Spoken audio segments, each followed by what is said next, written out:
What's up guys, welcome back to our video. In this video, I will show you which AI app builder is better, Lovable or Replit. So, if you're deciding between using Lovable or Replit here, well, there are a few things that you need to understand. So, let's start with Replit. Now, Replit is ideal if you're someone who wants full control over your code. Whether you're a beginner, student, or an experienced developer, it gives you an all-in-one online IDE where you can write, run, and deploy code in over 50 languages. Now, what really makes it powerful, and in this case, how it combines with traditional coding with AI assistance. Now, you can get help debugging, refactoring, or even like generating entire app features just by chatting with the AI.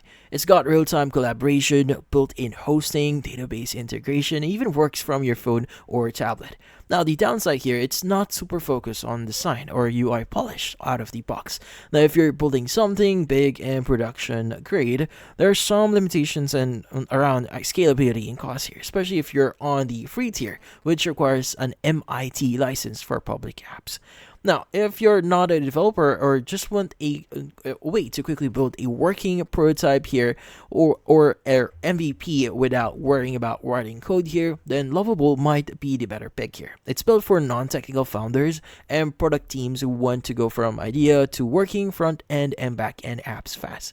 Now, you describe what you want in plain English, and the AI turns it into usable code, visually clean and ready to test. It integrates with services like Stripe, works in your browser, and gives you full ownership of the generated code here.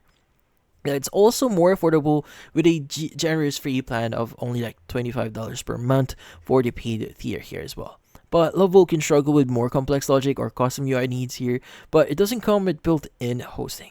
Now, the bottom line here is go with Replit here if you want to code or learn to, need flexibility, and want something powerful and collaborative here.